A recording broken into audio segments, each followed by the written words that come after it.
మంచిరేవుల గ్రామ పరిధిలో మచిలేశ్వర స్వామి ఆలయం, ఓంకారేశ్వర స్వామి ఆలయం ప్రారంభోత్సవ కార్యక్రమానికి విచ్చేసిన ఉప ముఖ్యమంత్రి వర్యులు బట్టి విక్రమార్క గారు, సభాధ్యక్షులు స్థానిక శాసనసభ్యులు మిత్రులు ప్రకాష్ గౌడ్ గారు, చేవెళ్ల శాసనసభ్యులు కాళే యాదయ్య గారు, రాజ్యసభ సభ్యులు వేం నరేందర్ రెడ్డి గారు, తెలంగాణ రాష్ట్ర చీఫ్ సెక్రటరీ గారు, డీజీపీ గారు, గ్రేహాండ్స్ అధికారులు, వివిధ కార్పొరేషన్లకు సంబంధించిన చైర్మన్లు, ఇక్కడికి విచ్చేసిన ప్రజాప్రతినిధులు, ఈ ప్రాంత ప్రజలకు, వ్యవసాయ కమిషన్ చైర్మన్ పర్సన్ గారికి, ఇతర సభ్యులందరికీ, ప్రత్యేకంగా నేషనల్ టీవీ 9 ఇన్ఛార్జ్ శర్మ గారు ఈ ప్రత్యేకంగా కాశీ నుంచి గంగా జలాలను తీసుకొచ్చి ఈ పునాది రాయి కార్యక్రమంలో ఒక చారిత్రాత్మకమైన మందిరాన్ని పునరుద్ధరించుకునే అవకాశం ఇది చరిత్రలో ఎప్పుడో ఒకసారి ఎవరికో ఒకరికి వస్తుంది. ఇది యథాలాపంగా ఏదో ఒక అభివృద్ధి కార్యక్రమంలో భాగంగా ఈనాటి కార్యక్రమం జరుగుతుంది అని నేను భావించడం లేదు. ఇది దైవేచ్ఛగా పెద్దల నానుడి ప్రకారం శివుడాజ్ఞ లేనిదే చీమైన కుట్టదు అన్నట్టుగా ఇంత గొప్ప కార్యక్రమాన్ని ఈనాడు మా ప్రభుత్వానికి ప్రజలకు అందించే అవకాశం ఇచ్చిండ్రు అనంటే ఇది గొప్ప భగవత్ కార్యము అని చెప్పి మా మంత్రివర్గం భావిస్తుంది. ఈనాడు దాదాపుగా 8 ఎకరాలలో 700 కోట్ల రూపాయలతో 1400 సంవత్సరాల పురాతనమైన ఆలయం, ఆనాటి రాచకూటుల నుంచి 800 సంవత్సరాల క్రితం కాకతీయుల వరకు ఈ ప్రాంతాన్ని సందర్శించడం, ఈ ప్రాంతంలో యోగులు ఇక్కడ తపస్సు చేయడం, ఈ ప్రాంతానికి ఒక గొప్ప చరిత్ర ఉన్నది. ఈ చరిత్ర కనుమరుగు కాకూడదు, ఈ చరిత్రను భవిష్యత్ తరాలకు అందించాలన్న ఆలోచన, ముఖ్యంగా మచ్కుందా నది వికారాబాద్ అడవుల్లో పుట్టి మూసీ నదిగా మారి హిమాయత్ సాగర్, ఉస్మాన్ సాగర్లో ఈసా నదిగా ప్రవహించి ఈ ప్రాంతాన్ని పునీతం చేస్తున్న 2 నదులను ప్రక్షాళన చేయాలి, ఈ నదులను పునరుద్ధరించాలి అనే కార్యక్రమాన్ని చాలా సంవత్సరాల నుంచి చాలామంది ముఖ్యమంత్రులు ఆలోచన చేసినారు, ప్రణాళికలు రచించారు. ఉమ్మడి రాష్ట్రంలో, తెలంగాణ రాష్ట్రంలో కూడా చాలామంది ప్రజాప్రతినిధులు ఈ కార్యక్రమాన్ని ముందుకు తీసుకెళ్లాలని ప్రయత్నాలు చేసిండ్రు. కారణాలు ఏమైనా ప్రయత్నం ముందుకు సాగలేదు. నేను మా మిత్రులు బట్టి విక్రమార్క గారితో మాట్లాడుతున్నప్పుడు వారు అన్నారు, ఇన్ని ఆటంకాలు వచ్చి ఇన్ని శతాబ్దాల యొక్క చరిత్రను పునరుద్ధరించే అవకాశం మనకు దక్కింది అని అంటే చరిత్రలో మనం ఒక మంచి పని చేసే అవకాశం ఈ జన్మలో మనకు దక్కినట్టుగా మనం భావించాలి. దీని బాధ్యతతోనే కాదు, అత్యంత పవిత్రతో కూడుకున్న కార్యక్రమంగా మనం భావించి ముందుకు వెళ్ళాలి. విమర్శలు వచ్చినా, అడ్డంకులు సృష్టించినా దేవుడే ఆ అడ్డంకులను అధిగమించే విధంగా మనకు శక్తినిస్తాడు. మీరు ఈ విమర్శల్ని పట్టించుకోవాల్సిన అవసరం లేదు. ప్రజల యొక్క నమ్మకం, విశ్వాసానికి ఈరోజు మీరు చేపడుతున్న కార్యక్రమం చాలా మంచిది, మీరు ముందుకు సాగండి అని చెప్పి ఉప ముఖ్యమంత్రి గారు నాకు సూచన చేయడం జరిగింది. అందుకే మిత్రులారా, ఈ వేదిక మీద నుంచి హైదరాబాద్ నగర ప్రజలకే కాదు, తెలంగాణ రాష్ట్ర పౌరులకు నా విజ్ఞప్తి ఒకటే. చరిత్రను గమనించినప్పుడు నదీ పరివాహక ప్రాంతంలోనే నాగరికత అభివృద్ధి చెందింది. సముద్రాల చెంతనే వ్యాపార కేంద్రాలుగా రాణించినాయి. ఈరోజు ఎక్కడైతే సముద్రం ఉందో సముద్రం పక్కన ఉన్న నగరాలన్నీ కూడా గొప్ప గొప్ప వ్యాపార కేంద్రాలుగా మారినాయి. ఉమ్మడి రాష్ట్రంలో విశాఖపట్నం అయినా తీసుకోండి, ఈనాడు నెల్లూరు ప్రాంతంలో కృష్ణపట్నం పోర్టునైనా తీసుకోండి, దేశంలో ఎక్కడైనా మీరు చూడండి, కలకత్తా నగరాలు కానీ, ముంబై నగరం కానీ, చెన్నై నగరం కానీ, ఏ నగరాన్ని తీసుకున్నా సముద్రపు ఒడ్డున్న నగరాలు రాష్ట్రాలే అంతంత గొప్పగా రాణించడం జరిగింది. ఆర్థిక అభివృద్ధి జరిగింది. ఈ ఆర్థిక అభివృద్ధి పరిశ్రమల యజమానులకే కాదు, అందులో శ్రమ చేసే ప్రతి చదువుకున్న చదువు లేని వాళ్ళకు కూడా ఉద్యోగ ఉపాధి అవకాశాలు కల్పించడానికి, ఈ దేశంలో నిరుద్యోగ సమస్యను శాశ్వతంగా నిర్మూలించడానికి ఈ సముద్రాలు, ఈ నగరాలు, ఈ నదులు, ఈ పరిశ్రమలన్నీ కూడా ఉపయోగపడ్డాయి. భారతదేశంలోని 29 రాష్ట్రాలలో సముద్రపు ఒడ్డు లేని ఏకైక రాష్ట్రం తెలంగాణ రాష్ట్రం. మనకు అన్నీ ఉన్నా సముద్రపు ఒడ్డు లేకపోవడం, మనకు కృష్ణా, గోదావరి, అదేవిధంగా మూసి, ఈసా నదులు ఉన్నా ఈ నదులను సరైన విధంగా ఒడిసి పట్టుకుపోవడం వల్ల, ఈ నదీ జలాలను సరైన విధంగా వినియోగించుకోకపోవడం వల్ల కొన్ని తరాలు నష్టపోయినాయి.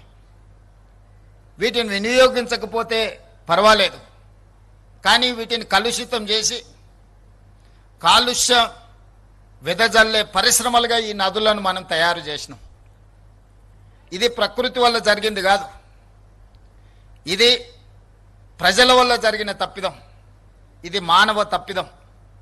ఈ మానవ తప్పిదాన్ని తెలిసో తెలియకనో, ఆనాడు పరిస్థితులు లేకనో ఈ తప్పిదాలకు పాల్పడడం వల్ల గొప్ప చరిత్ర కలిగిన హైదరాబాదు నగరమే కనుమరుగయ్యే పరిస్థితులు ఈనాడు దాపురించినాయి. దీనికి ఉదాహరణే ఢిల్లీ నగరం. ఢిల్లీ రాజకీయ కేంద్రం. ప్రధానమంత్రి, రాష్ట్రపతి, పార్లమెంటు భవనాల నుంచి సుప్రీంకోర్టు వరకు పెద్ద పెద్ద విద్యా సంస్థలు, పెద్ద పెద్ద విదేశీ పెట్టుబడులు వచ్చిన ఢిల్లీ నగరం ఈరోజు ఆ నగరం వెదజల్లుతున్న కాలుష్యం వల్ల ఈరోజు ఆ నగరంలో జనజీవనం స్తంభించింది. వాహనాలను ప్రభుత్వమే నిలిపేసింది, పాఠశాలలను ప్రభుత్వమే బంద్ పెడుతుంది, ప్రభుత్వ కార్యాలయాలనే ప్రభుత్వం సెలవులు ప్రకటిస్తుంది, పార్లమెంటు కూడా సెలవులు ప్రకటించవలసిన పరిస్థితి వచ్చింది. నేను ఒక్కటే అడుగుతున్న ఈ ప్రాంత ప్రజాప్రతినిధులను, ఢిల్లీ నగరంలో ప్రధానమంత్రి, రాష్ట్రపతి ఉన్నా కాలుష్యాన్ని మనం సరైన సమయంలో నియంత్రించకపోవడం వల్ల యమునా నది కాలుష్యమై ఢిల్లీ నగరాన్ని కప్పేస్తుంటే, ప్రభుత్వ కార్యాలయాలన్నీ సెలవులు ప్రకటిస్తుంటే, అక్కడికి వచ్చిన పెట్టుబడులు ఇతర రాష్ట్రాలకు, ఇతర దేశాలకు తరలిపోతుంటే, ఆ నగరం నుంచి, ఆ నగరంతో వెదజల్లుతున్న కాలుష్యం నుంచి మనం ఏదైనా నేర్చుకోవాల్సిన అవసరం ఉన్నదా లేదా? ఈరోజు తాత్కాలికమైన రాజకీయ ప్రయోజనాల కోసము, భవిష్యత్ తరాల కోసం చేస్తున్న అభివృద్ధి, నిలబెడుతున్న సంస్కృతిని అడ్డుకోవడము ఏ సంస్కృతికి ఇది తార్కణం అని చెప్పి నేను అడగదలుచుకున్నా. ఈనాడు ఈ మూసీ నదీ పరివాహక ప్రాంతంలో మూసీ నదిని ప్రక్షాళన చేయడం ద్వారా మూసీ నదీ పరివాహక ప్రాంతంలో మన విశ్వాసాలైన మనం ఆచరిస్తున్న హిందూ మతం కావచ్చు, ముస్లిం మతం కావచ్చు, క్రిస్టియన్ మతం కావచ్చు, లేదా సిక్కులు ఆచరిస్తున్న మత విశ్వాసాలు కావచ్చు, హైదరాబాద్ నగరం మత సామరస్యానికి ఒక వేదిక. ఈ మత సామరస్యానికి వేదికైన మూసా, ఈసా నదుల యొక్క పరివాహక ప్రాంతంలో మంచిరేవుల గ్రామంలో గండిపేట పరిధిలో ఈనాడు మచిలేశ్వర స్వామి, ఓంకారేశ్వర స్వామి ఈ రాష్ట్రంలో, ఈ దేశంలో అత్యధికంగా విశ్వసించే శివుడి భక్తులకు ఒక అద్భుతమైన ఆలయాన్ని ప్రాంతంలో నిర్మించాలి, 1400 సంవత్సరాల చరిత్రను పునరుద్ధరించాలి అని మొట్టమొదట గండిపేట ప్రాంతంలో మూసీ నది ప్రక్షాళనకు సంబంధించి ఈశ్వరుడి ఆశీర్వాదంతో ఈనాడు ఈ కార్యక్రమాన్ని మా ప్రభుత్వం చేపట్టింది. అన్ని అడ్డంకులను ఈశ్వరుడే తొలగిస్తాడని ఎవరైనా దీని మీద దుష్ప్రచారం చేసినా, దీనికి పెడార్థాలు అంటగట్టిన ఈ రాష్ట్ర ప్రభుత్వం శివతాండవం చేస్తుందని చెప్పి నేను ఈ వేదిక మీద నుంచి సవినయంగా నేను చెప్పదలుచుకున్నా. ముందుకి తరలిపోయిన తర్వాత అత్యధిక ముస్లిం జనాభా ఉండే చార్మినార్ ప్రాంతంలో మక్కా మసీద్ చరిత్రలోనే ఒక గొప్ప గుర్తింపు పొందింది. ఆ ప్రాంతంలో ఒక అద్భుతమైన మసీదును నిర్మించడం ద్వారా లక్షలాది మంది ముస్లిం మైనారిటీ సోదరుల యొక్క మత విశ్వాసాన్ని చురగొనే విధంగా, ప్రార్థనలు చేసుకునే విధంగా మూసీ నది పరివాహక ప్రాంతంలో ఒక అద్భుతమైన మసీదును కూడా మనం నిర్మించాలనుకుంటున్నాం.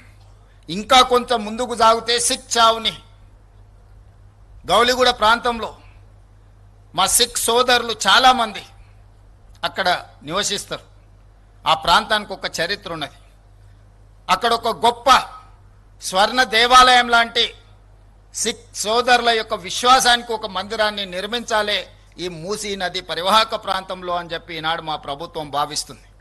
అలా ముందుకెళ్ళిన తర్వాత ఉప్పల్ నాగోల్ ప్రాంతంలో ఒక అద్భుతమైన చర్చ్ను మెదక్లో 100 సంవత్సరాల క్రితం, అంతకంటే ముందే కరువు వచ్చినప్పుడు ఒక అద్భుతమైన చర్చిని ఆ ప్రాంత ప్రజలకు జీవనోపాధి కల్పించడానికి, ఆకలి తీర్చడానికి ఆనాడు ఒక అద్భుతమైన చర్చ్ను నిర్మించడం జరిగింది. ఆ స్ఫూర్తితోటి ఉప్పల్ నాగోలు ప్రాంతంలో క్రిస్టియన్ సోదరుల కోసం కూడా ఒక అద్భుతమైన చర్చ్ను నిర్మించడం ద్వారా మూసా ఈసా నదులు వికారాబాద్ మచ్కుందా నదిలో మొదలై 240 కిలోమీటర్లు ప్రవహించి రంగారెడ్డి జిల్లా, హైదరాబాద్ జిల్లా, నల్గొండ జిల్లాలో వాడపల్లిలో కృష్ణా నదిలో కలవబోతుంది. ఇది ఒక సంస్కృతికి, సాంప్రదాయాలకు, ఈ ప్రాంత ప్రజలకు, రైతులకు ఒక అద్భుతమైన పర్యాటక కేంద్రంగా, ఒక అద్భుతమైన వ్యాపార కేంద్రంగా, ఒక అద్భుతమైన ధ్యాన మందిరాలతో, సంస్కృతి సాంప్రదాయాలతో అభివృద్ధి చేయాలని ఈనాడు ఈ కార్యక్రమాన్ని చేపట్టడం జరిగింది. మీరు అనుకోవచ్చు, మరి మూసా ఈసా నదులు సంవత్సరం మొత్తం ప్రవహించవు కదా, వర్షాకాలంలోనే నీళ్ళు వస్తాయి. వికారాబాద్ ప్రాంతం నుంచి కానీ, పరిగి ప్రాంతం నుంచి కానీ ఈ నదులకు నీళ్ళు వచ్చినప్పుడు నీళ్లు ఉంటాయి. మరి మిగతా సమయంలో నదీ పరివాహక ప్రాంతంలో నీళ్లు ఎలా అని, దానికి పరిష్కారమే గోదావరి నదీ జలాలను 20 టీఎంసీలను తరలించి 8 నెలల క్రితమే పనులను చేపట్టడం జరిగింది. పనులు వేగంగా జరుగుతున్నాయి. 20 టీఎంసీ గోదావరి నదీ నీళ్లను హైదరాబాదు నగరానికి తరలించి తాగునీటి సమస్యను, పరిశ్రమల యొక్క నీటి అవసరాన్ని, అదేవిధంగా ఉస్మాన్ సాగర్, హిమాయత్ సాగర్లో 2.5 టీఎంసీల నీటిని విడిచి ఎప్పుడు మూసీ నదిలో నీళ్లు ప్రవహించే విధంగా ఈరోజు కార్యాచరణ చేపట్టి పనులు వేగంగా జరుగుతున్నాయి. ఈరోజు ఇది ప్రక్షాళన చేయాల్సిన అత్యవసరం. నిత్యావసర వస్తువుల కంటే కూడా ఇది అత్యవసరం. ఈ ప్రాంతంలో రంగారెడ్డి జిల్లాలో, హైదరాబాదు నగరంలో వెదజల్లుతున్న కాలుష్యం, పరిశ్రమల యొక్క కాలుష్యాన్ని, హైదరాబాదు నగరంలో ఉన్న డ్రైనేజ్ వ్యవస్థ మొత్తం దాదాపుగా 785 స్క్వేర్ కిలోమీటర్ల ప్రాంతంలో ప్రజలు నివసిస్తున్న, 1 కోటి మంది ప్రజలు నివసిస్తున్న, విసర్జిస్తున్న మలినాలు అన్నీ కూడా మూసీ నదిలో కలుస్తున్నాయి. ఇవే కాదు, ప్రమాదవశాత్తు మనుషులు చనిపోయినా, ప్రమాదవశాత్తు పశు సంపద చనిపోయినా, పశువుల కలేబరాలు, మనుషుల కలేబరాలు, పరిశ్రమల యొక్క కాలుష్యము, ఈ ప్రాంతం యొక్క డ్రైనేజ్ వ్యవస్థ మొత్తం మూసీ నదిలో కలవడం, ఈ మూసీ నది ప్రవహించి రంగారెడ్డి జిల్లాను దాటి నల్గొండ జిల్లాలో ఈరోజు శాసనసభ్యులు, భువనగిరి శాసనసభ్యులు అనిల్ మిత్రుడు ఇక్కడ ఉన్నాడు, బీర్ల ఐలయ్య అక్కడ ఉన్నాడు. ఆ నియోజకవర్గాల ప్రజల గోడు వింటే రాయి అయినా కరుగుతుంది. రాయి కంటే కఠిన హృదయులు ఎవడైనా ఉంటే మాత్రం వాళ్ళకు ఆ ప్రజల కష్టాలు తెలియవు. ఈ కాలుష్యం వల్ల ప్రాంతంలో వ్యవసాయంలో పండించిన పంటలు ఎవ్వరూ తినలేని పరిస్థితి వచ్చినాయి. వాళ్ళు పండించింది ఎక్కడో అమ్ముకొని అగ్వకు సగ్వకు ఇతర ప్రాంతాలలో పండించిన వ్యవసాయ ఉత్పత్తులను ఈరోజు తినే పరిస్థితి. నూతనంగా పెళ్ళైన కొడుకు కోడళ్ళ నా ప్రాంతంలో ఉంటే పుట్టబోయే పిల్లలు ఈ కాలుష్యంతో కూడుకున్న నీళ్లను తాగి, ఈ కాలుష్యంతో కూడుకున్న పంటలను తినడం ద్వారా పిల్లలకి ఎక్కడ లేని జబ్బులు వస్తున్నాయని నూతనంగా పెళ్ళిళ్ళైతే ఆ గ్రామాల నుంచి పట్టణానికో ఇతర ప్రాంతాలకో యువ దంపతులను తరలి వెళ్లే విధంగా తల్లిదండ్రులు ప్రోత్సహిస్తున్నారు. పుట్టిన ఊర్లో పెంచి పెద్ద చేసిన తల్లిదండ్రుల చెంతన ఉండలేని పరిస్థితి ఈరోజు నల్గొండ జిల్లాకు వచ్చింది. ప్రకృతి వల్ల వాళ్ళని ఫ్లోరైడ్ వెంటాడుతుంది. పుట్టడంతోనే అంగవైకల్యం, కాలు వంకర, కన్ను వంకర, నడువు వంకర. కన్న తల్లిదండ్రులు వ్యవసాయ కూలీలకు వెళ్ళాలంటే ఇలాంటి అవిటి పిల్లల్ని ఇంట్లో మంచానికి కట్టేసి బయటికి వెళ్తే ఎక్కడికి వెళ్తారో, మానసిక వైకల్యంతో ఇంటికి వస్తారో రారో అని ఇంట్లో పెట్టి తలుపు పెట్టి తాళం వేసుకొని వ్యవసాయానికి వెళ్ళే పరిస్థితులు నల్గొండ జిల్లాలో ఫ్లోరైడ్ వల్ల వచ్చినాయి. అది ప్రకృతి వైపరీత్యం. దాన్ని సరిదిద్దడానికి ప్రభుత్వాలు చేస్తున్నాయి. కానీ ఈనాడు మూసీ నది పరివాహక ప్రాంతం వెదజల్లుతున్న కాలుష్యం ఇది మానవ తప్పిదం. ఇది ప్రకృతి వైపరీత్యం కాదు, మానవ తప్పిదం. మానవ తప్పిదాన్ని సరిదిద్దడానికి మనం ప్రయత్నం చేయకపోతే చరిత్ర మనల్ని క్షమించదు.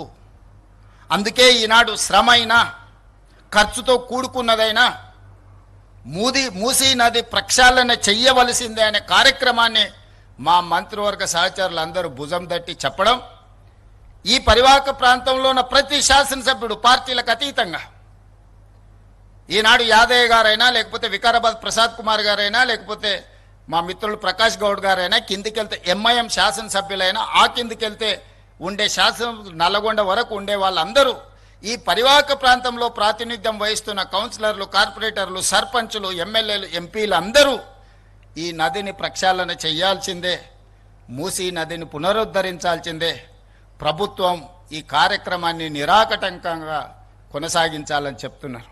కొద్దిమంది స్వార్థ ప్రయోజనం ఉన్నవాళ్ళు రాజకీయ ప్రయోజనాన్ని ఆశించి మేం చెయ్యలేని పని మీరు ఎవ్వరూ చెయ్యొద్దు అని, మీరు చేస్తే మీకు మంచి పేరు వస్తుంది, మేం చేయలేదు కాబట్టి మీరు చేయవద్దని ఒక అక్క ఈ ప్రాంతం నుంచి 45 సంవత్సరాల కుటుంబం 100% రాజకీయ ప్రయోజనం పొందినారు, అన్ని పదవులు అనుభవించారు. ఈ ప్రజలు ఇవ్వందే లేదా అక్కకు. ఇవాళ అక్క కొడుకు నేషనల్ గ్రీన్ ట్రిబ్యునల్లో ఈ పనిని ఆపమని కేసేసిండు. ఆ అక్క మనసు ఎట్లొప్పుకున్నదో వాళ్ళ కొడుకును ఇట్లాంటి తప్పుడు కేసులను నేషనల్ గ్రీన్ ట్రిబ్యునల్లో వేయించడానికని నేను అడుగుతున్నా. ఆ అక్కకి ప్రాంత ప్రజలు ఓట్లు వేయలేదా? వాళ్ళ కుటుంబాన్ని ఆశీర్వదించలేదా? ఈరోజు ఈ రాష్ట్రంలో, ఈ దేశంలో ఆ అక్కకు గుర్తింపు వచ్చింది, ఆ కుటుంబానికి గుర్తింపు వచ్చింది. ఇవాళ ప్రజాప్రతినిధులుగా, మంత్రులుగా పదవులు అనుభవించిండ్రంటే ఈ ప్రాంత ప్రజల ఆశీర్వాదం లేదా? ఈ ప్రాంత ప్రజల ఆకాంక్షలకు వ్యతిరేకంగా, ఈ ప్రాంత అభివృద్ధిని అడ్డుకోవడానికి నీ కన్న కొడుకే ఎన్జిటిలో కేసేస్తుంటే ప్రజాప్రతినిధిగా మీరు కొనసాగడానికి అర్హత ఉందా అని చెప్పి నేను ఆ అక్కని సందర్భంగా అడగదలుచుకున్నా. ఒకప్పుడు నాకు కూడా చాలా దగ్గర, ఆనాడు ఇట్లా లేకుండే. మరి ఈనాడు అట్లా తయారవ్వడానికి కారణం ఏందో నాకైతే తెలియదు. మంచి చెడు రెండు ఉంటాయి. మన సహవాస దోషం వల్ల మంచి వాళ్ళతో ఉంటే మంచిగా ఉంటాం, చెడు స్నేహం చేస్తే చెడిపోతారని పెద్దలు చెప్పారు. మంచి వాళ్ళని 10 రూపాయలు ఇచ్చి దగ్గరికి తెచ్చుకోవాలి, చెడు వాళ్ళు ఉంటే 10 రూపాయలు ఇచ్చి వాళ్ళ స్నేహాన్ని విడిపించుకోవాలని పెద్దలు చెప్పారు. ఈ చిన్న సూత్రం ఆ అక్కకు అర్థం కావడం లేదా అని నేను అడుగుతున్నా. అందుకే ఈ వేదిక మీద నుంచి అక్కగారికి సవినయంగా విజ్ఞప్తి చేస్తున్నా. ఈ ప్రాజెక్టును అడ్డుకోవడానికి నీ పుత్రరత్నం వేసిన ఎన్జిటి కేసును తక్షణమే ఉపసంహరించుకోండి, లేకపోతే ఈ ప్రాంత ప్రజలు మీ కుటుంబాన్ని సామాజిక బహిష్కరణ చేసే పరిస్థితి వస్తుంది, అంత దూరం రానియొద్దు అని చెప్పి నేను వారికి సూచన చేస్తున్నా. వారి వెనకాల ముసుగు దొడుక్కొని దాక్కున్న వాళ్ళకు కూడా నేను చెప్తున్నా, మీ వల్ల కాని పనులు చాలా మేము చేస్తున్నాం. మీరు ఇట్లనే ఉంటే ఆ హోదా కూడా మిగలదు. ఇలాంటి చిల్లర మల్లర ప్రయత్నాలని మానేయమని ఆ వెనకాల దాచుకొని ముసుగు దొడుక్కొని మూసి అభివృద్ధి కార్యక్రమాన్ని అడ్డుకుంటున్న వాళ్ళకు కూడా నేను సూచన చేస్తున్నా. ఇది రాజకీయ వేదిక కాదు, కానీ ఈ ప్రాజెక్టుకు సంబంధించిన అంశం కాబట్టి ఈ వేదిక మీద నుంచి నేను ప్రస్తావిస్తున్నా. ఏది ఏమైనా 600 అయినా అక్కడి సూర్యుడు ఇక్కడ మొలిసిన ఈ ప్రాజెక్టు చేసి తీరుతాము. ఇది మా దీక్ష, ఇది మా శివ దీక్ష.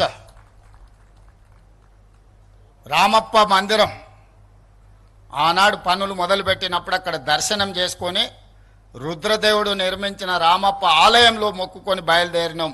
ప్రజాపాలన తెస్తాం, ప్రజలకు మేలు చేస్తామని. ఆ రామప్ప ఆలయ నమూనానే ఈరోజు మంచిరేవులలో నిర్మించాలి అని మేము అనుకుంటున్నాం. శిల్పులను కూడా మేము విజ్ఞప్తి చేసినాం. ఆ రామప్ప ఆలయ శివుడి సాక్షిగా ఈ వేదిక మీద నుంచి నేను చెప్పదలుచుకున్నా, ఖచ్చితంగా మూసీ నది ప్రక్షాళనే కాదు, ఇక్కడ ఆలయాన్ని నిర్మించి ఒక గొప్ప పుణ్యక్షేత్రంగా, దక్షిణ కాశీగా, ఈనాడు కాశీ నుంచి గంగా జలాలు తీసుకొచ్చింది యథాలాపంగా కాదు, దక్షిణ కాశీగా రాణించే విధంగా ఈ పుణ్యక్షేత్రాన్ని ముందుకు తీసుకెళ్తాం. మీరందరూ అండగా నిలబడండి, ఆశీర్వదించండి. ఈ అభివృద్ధిని చూసి చూపించి మేము ఓట్లు అడగం. నేను మాట ఇస్తున్నా, ఈ అద్భుతమైన అభివృద్ధి చూస్తే ఈ దేవాలయాన్ని చూసి వాళ్ళకు ఓట్లు వేస్తారు. మన ఓట్ల కోసము, నోట్ల కోసం ఈ ప్రయత్నం కాదు. చరిత్రలో దేవుడు మనకు ఒక అవకాశం ఇచ్చిండు, దాన్ని సద్వినియోగం చేసుకోవాలనేదే మా ప్రయత్నం. దయచేసి సహకరించాల్సిందిగా అందరికీ విజ్ఞప్తి చేస్తూ, ఇంత మంచి కార్యక్రమాన్ని వేద పండితుల పర్యవేక్షణలో ఒక అద్భుత కార్యక్రమాన్ని నిర్వహించిన మూసీ రివర్ డెవలప్మెంట్ అధికారులను అందరినీ కూడా మనస్ఫూర్తిగా అభినందిస్తూ, chief secretary, DGP, grey hands, ఇతర ప్రభుత్వ శాఖలను అన్నిటిని కూడా అభినందిస్తూ మీ అందరి దగ్గర సెలవు తీసుకుంటున్న. ధన్యవాదాలు మిత్రులారా, ధన్యవాదాలు. భట్టిగారి సూచన, ప్రజల పట్లున్న మాకున్న నిబద్ధత, మా సంకల్పం, మా చిత్తశుద్ధి, అంతిమంగా ప్రజలే మాకు దేవుళ్ళు. వాళ్ళ ఆదేశాల మేరకు మేము ముందుకు సాగుతామని చెప్పి మీ అందరికీ తెలియజేస్తున్నాం.